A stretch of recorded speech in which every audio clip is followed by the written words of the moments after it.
We are going to give in and let Misha know, probably get some advice from her, and he'll probably sort it out better this time. Well, I suppose someone else knowing about my problem can't hurt. Heck, maybe Misha can even offer some advice. We had a fight at her house. I keep trying to get close to her and she won't let me get close, and I said something stupid and she threw me out. Have you talked to her since then? Misha looks generally concerned. I'm surprised, as I'd almost expected her to drop the subject after finding out what the trouble was. Even more surprising is how quickly I found myself spilling my guts to her. No, I haven't. I just can't bring myself to face her after that. I made a complete fool of myself, and she probably hates me now anyway, especially since I haven't seen her since then.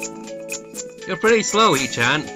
Yeah, very much so. It's kind of protagonist trait in visual novels, isn't it? This doesn't sound like advice. Huh? Misha places her hands on her hips and launches into a speech that would sound more plausible coming from Shizune. The solution to your problem is simple. You have to go and apologize to her. Leaving things like this will just make things worse. You can't know that she hates you now unless she tells you. Otherwise, there's no evidence that what you fear is true. And if you really care about her, shouldn't you be worried about how she's taking all this? With a sudden start, the music becomes more, well, it's definitely not like kind of depressing, just like do. It's more uplifting, but it has a bit of a tinge of sadness to it at the same time. Well, I know this because I think I'm not sure, it might be in a minor key, because it kind of goes.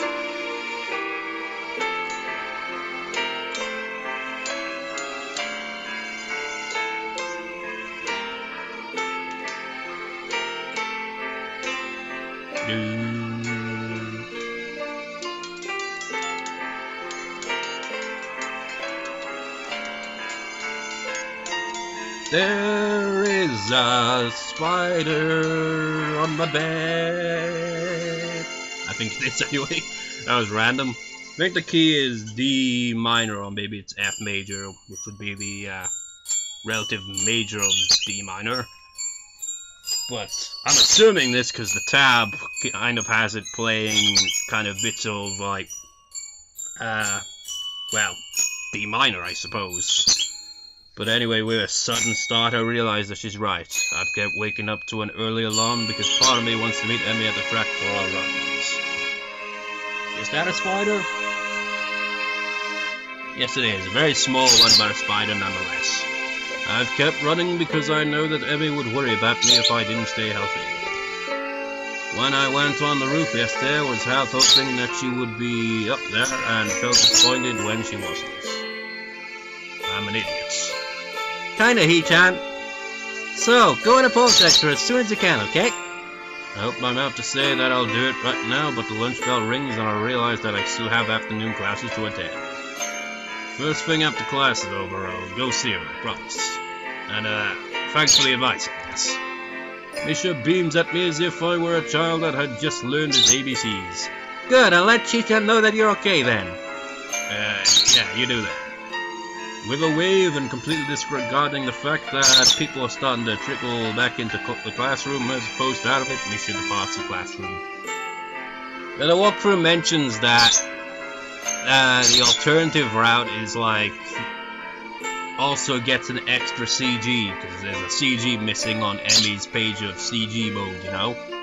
So it's like you have to go through the bad endings or the alternative endings sometimes just to get that extra CG or stuff like that, you know? I suppose she and Shizune have student council business again. Although the bad ending was entirely optional, it seemed, because it didn't even unlock anything. Well, I suppose it probably might have, I don't know, maybe unlocked a different scene, I suppose. I suppose that's it. While the afternoon wears on, I find myself impatient for the lessons to end. I need to see Emmy now. I have to try to set things right. Even if Emmy hates me now, I have to at least apologize. And the fact that the music isn't nearly as depressing is a surefire indication that this will probably go much better. I owe her that much. Should I meet her in her room? No, I decided it would delay things too much. If I know Emmy, then I can find her at the track. Because it seems to be ending in the same area. It just seems he's gonna go, actually apologize. But this time he's not gonna be an idiot about it and kind of like let his emotions kind of drive him to the point where he's like, you know what, Emmy? Fine, you do that. I'm out of here. Because I can kind of understand how that would work, you know? I mean, they're both kind of like pissed off at each other, but they both care about each other, but their emotions get the better of themselves when they actually interact. Still have no idea what I'm gonna say when I get there, but I take comfort in knowing that Emmy probably wouldn't have a plan for something like this either. Play it by ear, stop being nervous and just get to the track. Figure the rest out when I get there. Saying play it by ear, I think of music is like, yeah, play this. Actually, let's try that. I haven't memorized. Well, wait, actually, that might be in a different key. Screw it, I'm not gonna try to figure that out. But yeah, I've seen a tab for it, but I haven't memorized those bits. Play it by ear and stop being so serious. Oh wait, I didn't say that, I can't even remember. The track looms ahead and another jolt of nerves hits me in the gut. I resist the urge to turn and walk away, and instead note with satisfaction I was right and Emmy is still running. I don't make myself immediately known. I find a seat in the bleachers and watch her run instead, thinking back to earlier meetings. After a few trips around the track, Emily notices me and skids to a halt, an expression of surprise that slides easily into one of anger. Same as last time, but the outcome's gonna be different because Hisao has come with a better mindset. What are you doing here? Not quite the reason I'd hoped for, but at this point I don't have much of a choice. I wanted to apologize for what I said the other day. The other day? She laughs a curt exclamation of disbelief. It's been almost a week, Hisao. Yeah, well, better late than never, right? Emmy crosses her arms and stares at me coolly, as if to size me up. Finally she nods. I suppose you're right. Well done the bridge then, I forgive you. Is that all? Her almost impatient question catches me so off guard that she's already halfway down the track before I finish going after her. No, wait! She doesn't seem to have heard me, or she doesn't want me to hear it, so I give chase, disregarding completely the fact that I am not dressed for it. Ah, this is how it's going to be completely different, because you actually gave chase. My feet hurt and my shirt collar feels like a noose around my neck, but I still chase after her, because if I don't, I'll lose my chance. Emmy hasn't started to really accelerate yet, which is probably the only reason why I'm able to catch up to her. I reach out and tap her on the shoulder just before my legs give up running in dress shoes and stumble to a stop. This is probably where the CG's gonna come in, isn't it? Surprisingly, fortunately, all that running seems to have paid off. I'm short of breath, yes, but at least my heart isn't actively trying to force its way out of my ribcage. My touch on her shoulder has stopped Emmy, and while there's a flash of concern when she sees me catching my breath, it seems that she has a good idea of what I'm capable of too. The concern is short-lived. What? She seems so irritated by me being still there that I almost lose my nerve, but I've lost my nerve enough. I hate to explain myself why I can't just let the matter rest. Emmy folds her arms and bounces one blade on the ground in an oscillation of tapping her foot impatiently. Angry as she is and as nervous as I am, she still looks beautiful. Okay, so explain. Thing is, I know that you're really sensitive about the accident about your dad. I can see Emmy's face twitch at the mention of the two things that have been steadily driving us apart. Or at least made me feel like we're being driven apart. That's why I want to know about them, I think. Because I see how much they hurt you, and I want to be there to comfort you. It makes me miserable seeing you sleepless and depressed, and don't pretend you aren't, because I know, okay? I just remember that, like when you fell asleep with me and had that nightmare, and that you were happy to have me there when you woke up. Want to be able to be there for you like that whenever you need me to be. The stern face cracks slightly. Emmy interrupts before I can continue further. Just stop right there. We can't see each other anymore, okay? She's rushing now, looking everywhere but at me. I'm surprised she doesn't bolt. She knows I can't catch her. We're not right for one another. That's not true and you know it. No, it's true, you're too... I know that I've been pushy about on your past. If you can't tell me yet, then at least let me be there even if I don't know the reason. It's okay, I promise I won't ask why you need comfort, I'll just give it freely. Emmy's shaking her head and tears seem to be threatening the corners of her eyes. Stop saying that! Why? Because you're afraid you'll take me up on it? I'm not afraid. I can't keep the chiding tone from my voice as I respond. Yes, you are. You told me so yourself, remember. That's okay, really it is. However, it seems to me that someone who'll manage to come out of that wreck and still be as energetic and cheerful as you ought to be determined enough to face that. Determination? What do you know about determination? I know that there's a girl so determined to take care of a total stranger that she steals food at a festival. I know that there's a girl so determined to help me with my own problems that she'd draw up a complete dietary and exercise plan. That she'd not only draw up the plans, but she'd follow them with me even when she couldn't run. Determined enough to keep me at arm's length that she'd put herself through emotional pain if she thought it was the right thing to do. Although there's one thing that this determined girl didn't quite plan for, which was that I might feel that same kind of determination to keep her from being hurt. I fell in love with you and I refuse to let that be thrown away because you're afraid of losing me. Without little control Emmy still had at this point cracks, and I find myself suddenly enveloped in her embrace as she cries. Why are you doing this? Why can't you just leave me alone? There it is. I hold her close and plant a kiss on the top of her head. I'm sorry, Emmy. You helped me when I first arrived, so now I have to help you. It's only fair. You're utterly hopeless, did you know that? She hiccups and trembles a little. Funny, I could say the same about you. Can you do something for me, Hisao? Anything. Can you go now? It feels like she's just shoved a knife through my chest. Go? I need to think, okay? I can't just tell you everything yet. I'm still scared, and when you're around, I can't think clearly. But do me another favor. What's that? Show up for a morning run tomorrow. I smile, feeling better than I have all week.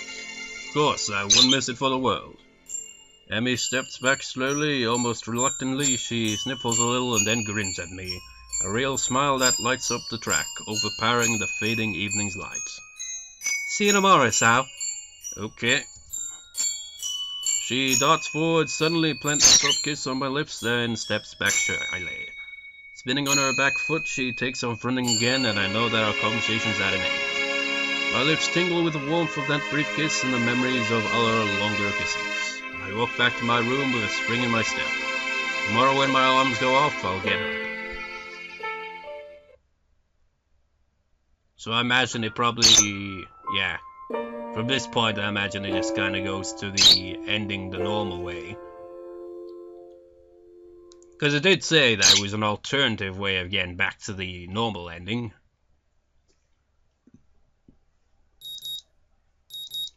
But, however time anyway.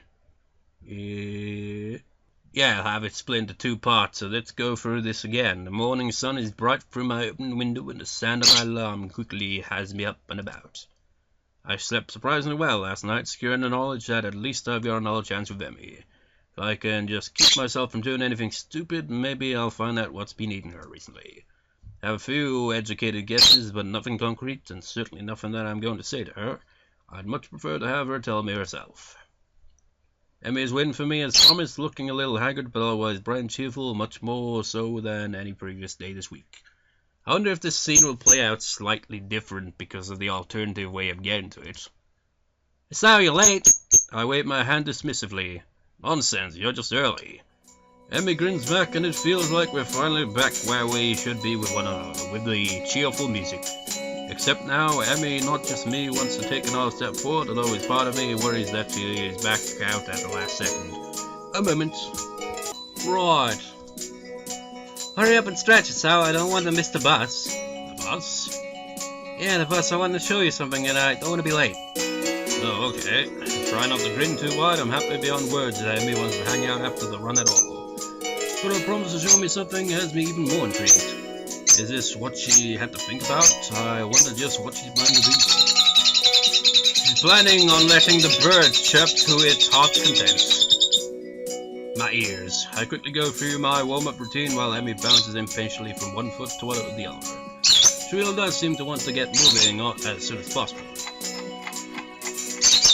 The run is over so quickly I can barely believe that I haven't fallen over dead afterwards. Emmy sets a blistering pace, and I, in my foolishness, kept up with her. Well, until the last laps, I had to slow down just in case, but I don't mind, and Emmy is waiting patiently for me when I finish. As painfully as she can wait, anyway. Finished good, come on!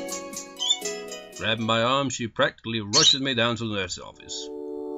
You seem in a hurry, Emmy, trying to catch the early bus. Is he not even gonna... Again?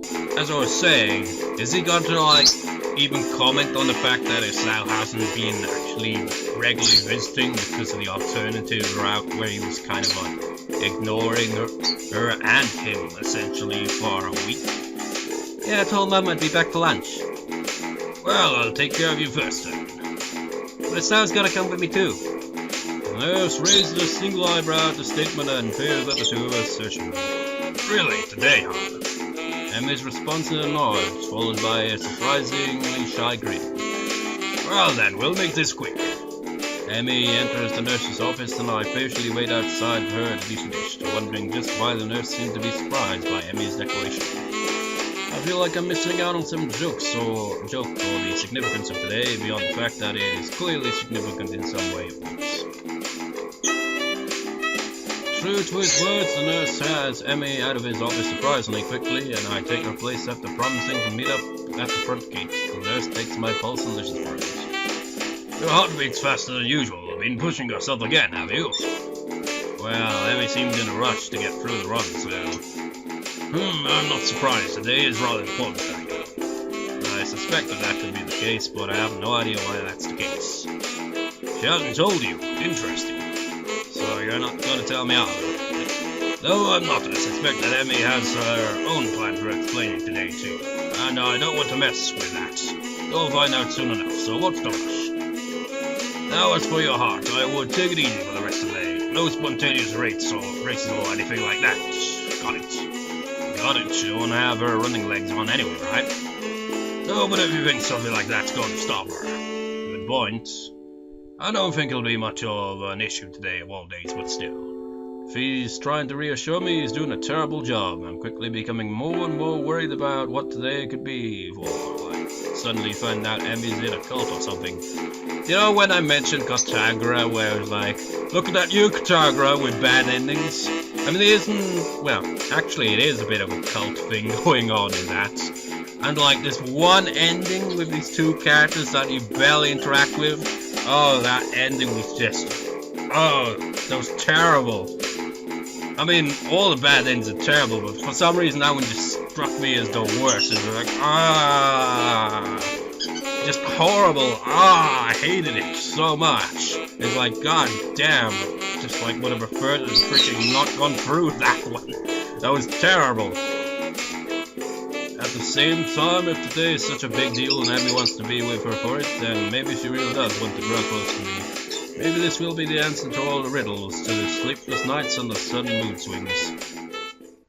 Anyway, I better remember to thank the nurse before taking off as quickly as I dare for my room, to get a shower and throw on some decent looking clothes. If today is as important as it seems to be, I should dress appropriately. Emmy, of course, proves me wrong as soon as I reach the front gate wearing her usual shirt and shorts, so at least I know it's not a terribly formal affair, whatever it is. You're early, Hisao. Not as early as you. Eager, are we? Emmy cheekily pokes out her tongue.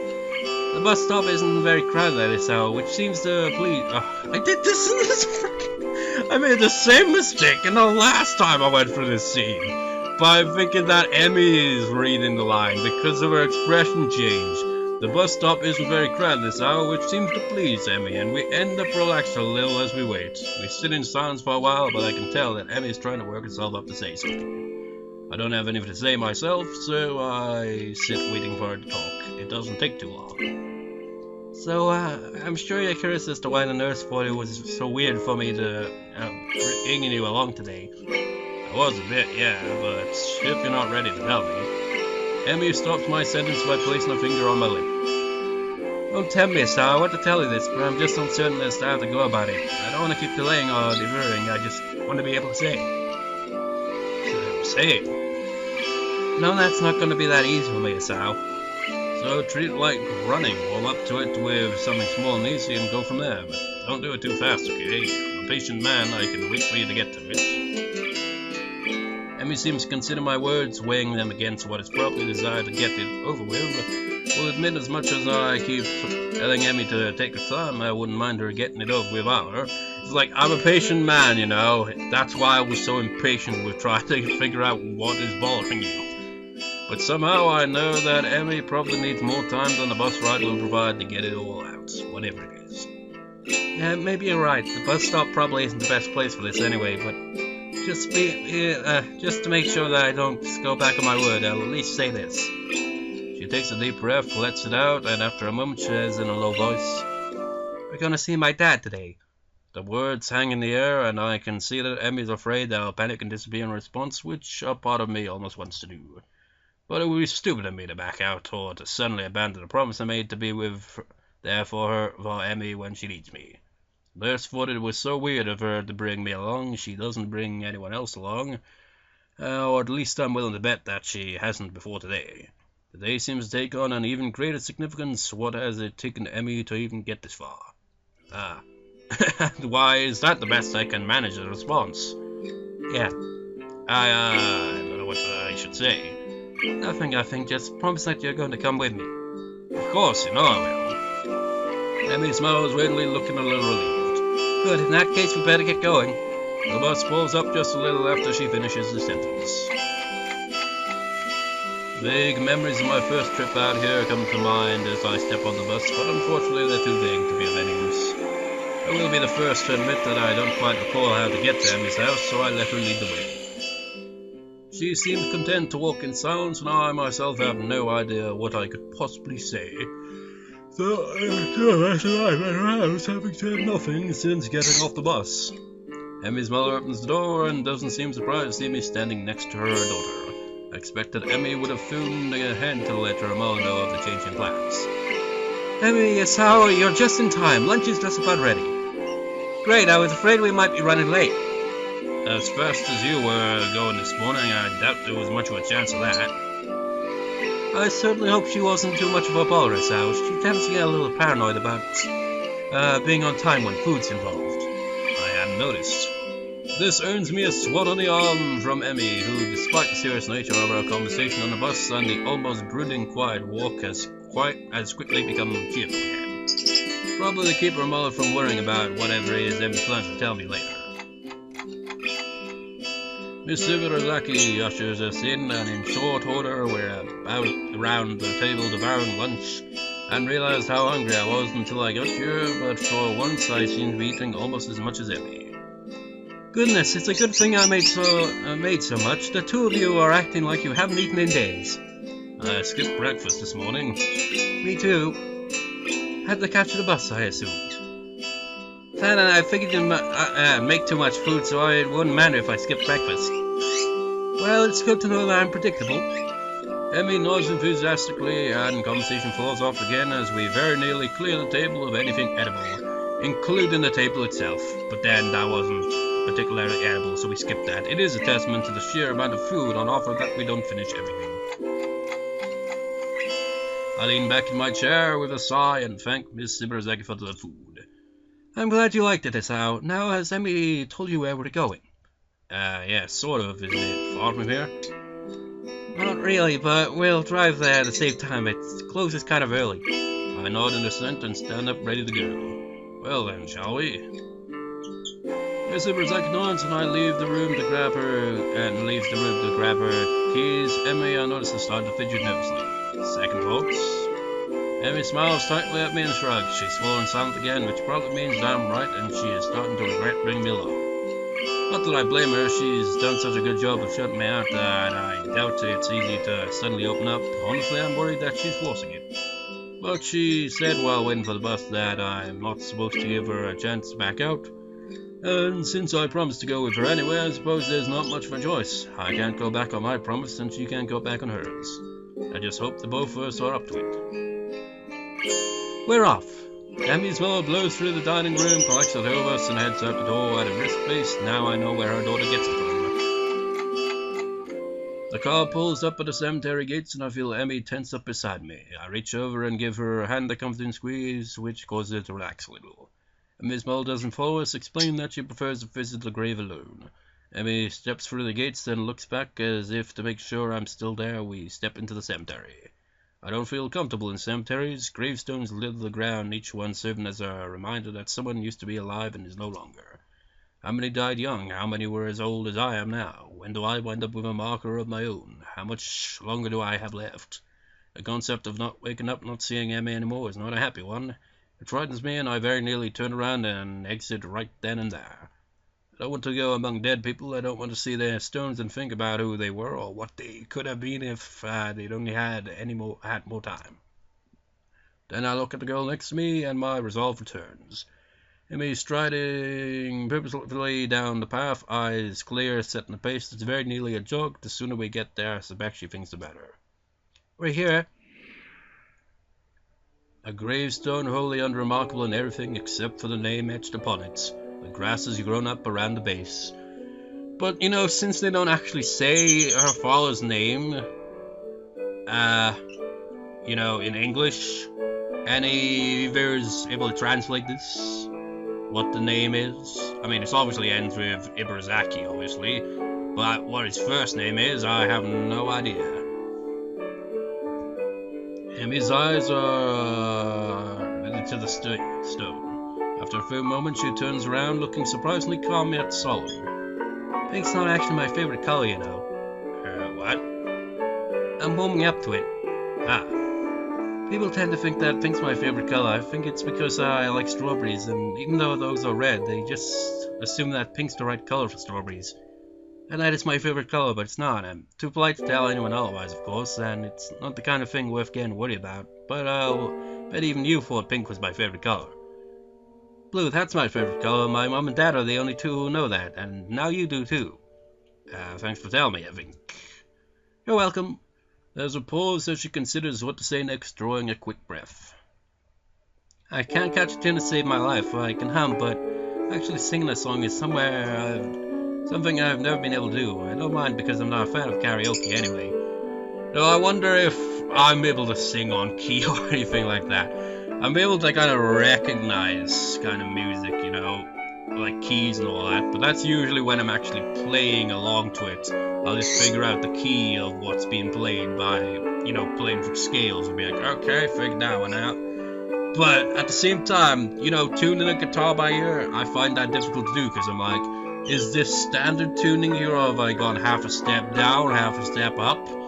Which is why I always tend to rely on an electric guitar tuner half the time, but I can occasionally tune it myself, as long as it's not too much out of tune, Because any time that I've tried to tune a guitar by ear without, with it being bang out of tune, like ridiculously so, I've had at least once or twice where the freaking string snaps. And it's always the damn freaking high E string that does that. Well, that's one potential date idea out the window. People all think that I'm a really popular and friendly person, but I only have a few close friends. Probably because I keep everyone in the dark, but I think it's also because I hate the idea of losing a close friend. Not many people are worth the risk. I'm terrible at saying goodbye. As I said before, I can totally relate. I sometimes think that I only run because it's what I used to do with my father. You're not my first boyfriend. I dated a guy for a long time while during my second year at Yamaku, but in the end we broke up because I didn't want to get close to him. He couldn't live with that distance between us. The rate of speaking increases slightly as if she's rushing towards the finish line. I'm actually 1 year older than you. Everybody thinks I'm younger because I'm short, but I had to skip 1 year because of my accident. They initially thought I was paralyzed when they pulled me out of the wreckage. I had lost my legs already, but they were afraid that I wouldn't even be able to use what was left of them.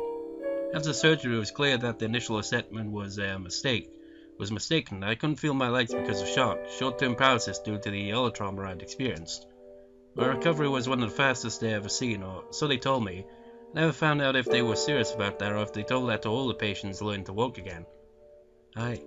She pauses, gathering herself for one last effort. 8 years ago today, I lost my legs, and I lost my father as well. He died on the way to the hospital. I didn't even get to go to the graveside until 2 months later. I couldn't attend his funeral. I'm so sorry. Don't be, that's what everyone always says, that they're sorry. I hate hearing that, like anyone could have done anything to change what happened. You know, the best piece of advice I got, these things happened. I don't even remember who said it, but I guess they didn't have anything better to say. But it's true, you know, these things happen and there's nothing you can do about it. They aren't necessarily planned and they aren't always bad and they aren't always good, but they are. So I made the decision that I would live without worrying about the future, and to be sure that I never had to say goodbye again, I decided I wouldn't let people get close to me anymore. After all, they could be taken away at any time, and you know what? She laughs a little bitterly. Her eyes start to well up with tears, and I step forward to embrace her, but she holds up a hand to stop me. I'm not finished. A deep breath, and she continues.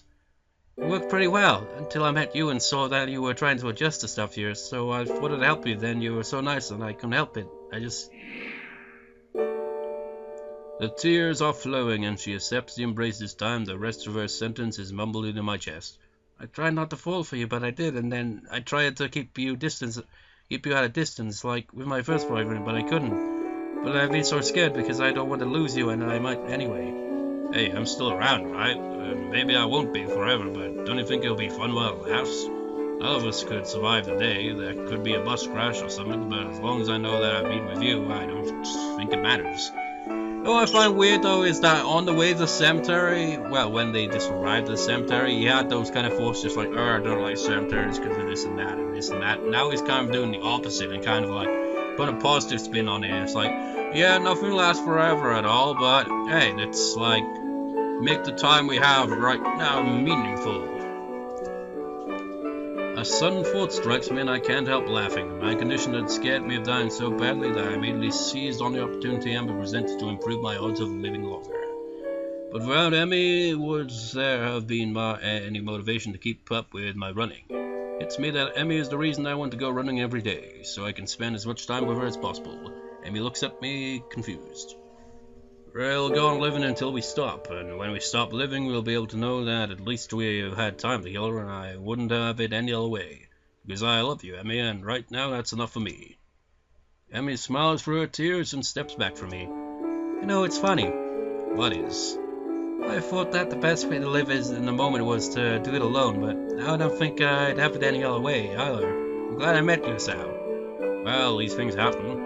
Emmy and I stay by the grave for a while as Emmy pays her respects to her father. When she's ready to go, we exit the graveyard side by side. Emmy's mother drives us back to Yamaku. The trip back is very quiet. We wave goodbye as the car drives off, and I glance down at the girl leaning on my arm. How are you feeling? Emmy shrugs non-committedly. I'll be fine. Come on, let's go. We pause outside the girl's dorm, and I turn to face Emmy, ready to say goodbye. Why don't you come up for a while? Okay. Yeah, he totally said it in that way. Okay.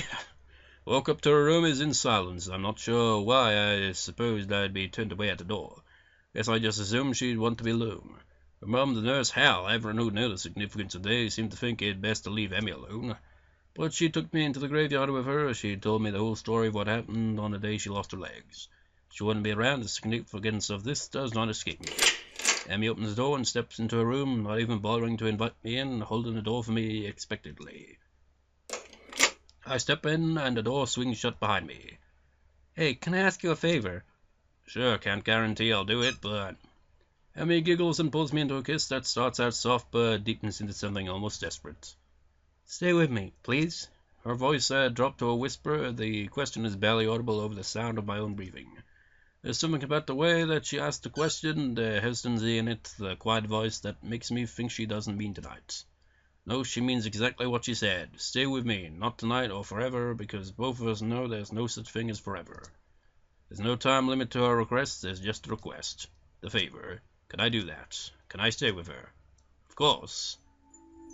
We embrace again. Emmy guides me towards her bed, stepping backwards with care until she sits down on the edge.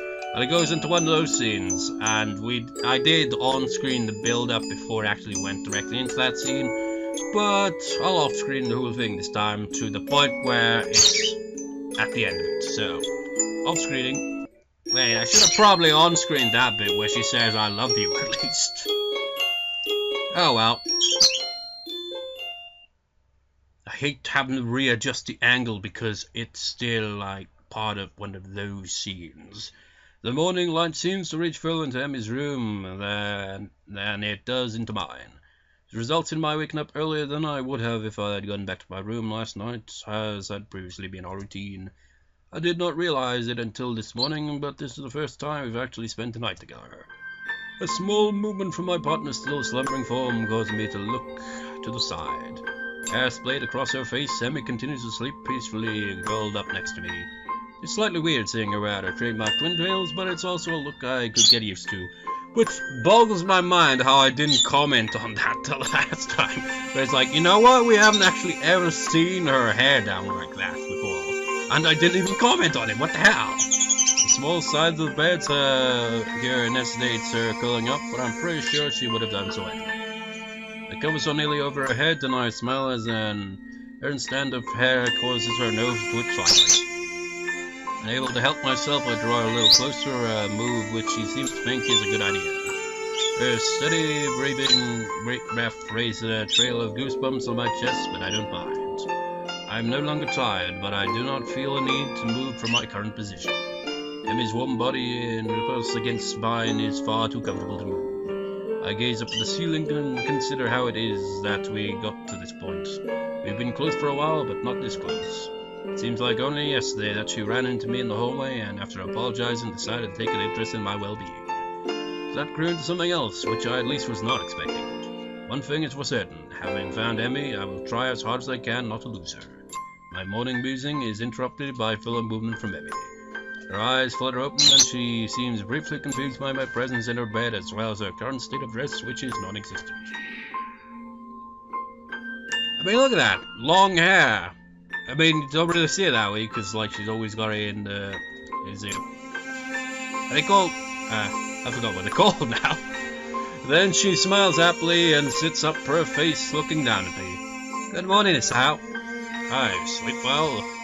Yeah, I did. Exhausting day yesterday, you know. I think back over yesterday's trip to the graveyard. We woke up at 8:10, man, that's early. Then again, no. When I wake up in the morning, it's usually around 9. Also, I didn't even notice the rabbit with the carrots there. How random. I think back over yesterday's trip to the graveyard. Yeah, glad to hear you slept well. How'd you sleep? Well enough, although you kept hogging the covers. This earns me a shove and a stuck-out tongue. I chuckle and Emmy giggles a little, and we fall quiet for a while. I soak up the feeling of how right it all seems, waking up with Emmy by me, cramped into a bed made for one person. It's something I could get used to. Hey, Hisao. Thanks for sticking around.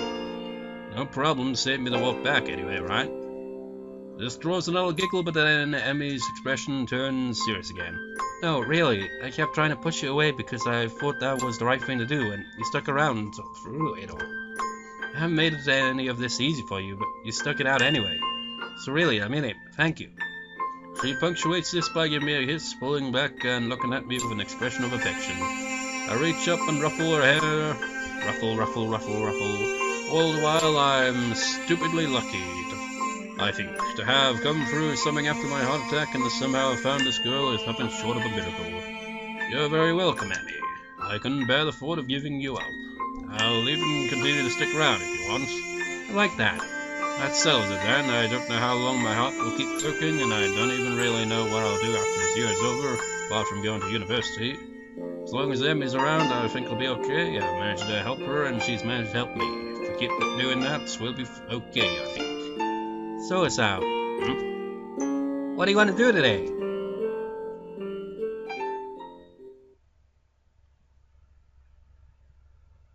And credits. You know, I was say and it reminds me of freaking Cow and Chicken because the tone of my voice sounded like the exact way they'd say "end" at the end of an episode. I can finally have something to drink, although I could have just been drinking this freaking can the whole time.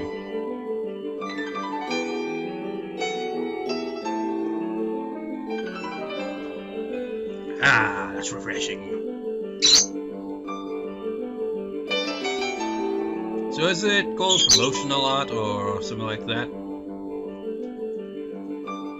You know, honestly, it kind of reminds me like, well, obviously I've like been thinking of making a visual novel myself for a long time now. That story I keep on and off mentioning and like on and off writing for.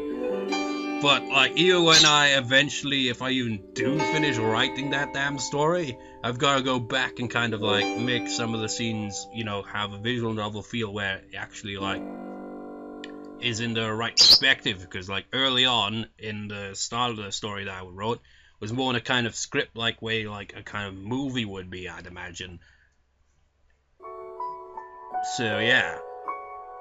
But another thought is like, you know, maybe like make a manga or something like that. But then I'm just like, well, I can draw, but I can't draw to that kind of level. No, I'd think like if I wrote a manga, I'd probably have someone else actually do the artwork. I'd probably like come up with the character designs, but wouldn't actually be the one drawing it. I'd be the one writing the plot. But yeah, so that was Emmy's route. The good ending, the bad ending, and the alternative way of getting to the good ending again. So, what will be the next route? We'll do the same thing I did at the start of this LP with, you know, getting up, what's it called again? Picture view, wherever the hell it was called, and just like scrolling through it and just be like, which one will it land on will be the next route? But seriously, you know what? If like by the time we have like just 2 routes left and like ends up being like something like one of the main routes and freaking Kenji's one left over, I'm going with Kenji's one first, regardless on that kind of situation, you know? Because it's like, we're not ending this LP with freaking Kenji's routes. It's like, I don't know, man. That'd just be weird. But anyways, I'll see you in the next route, viewers. So, see you next time. See you next time, viewers. I said that in a weird way there, because I usually say, see you next time, viewers, see you next time. But I said, see you next time, instead of see you next time, viewers. So I ended up saying, see you next time, viewers, after that, and then see you next time after that. And I've said, see you next time so many times now that it's just getting weird. So I'll see you next time, viewers. See you next time.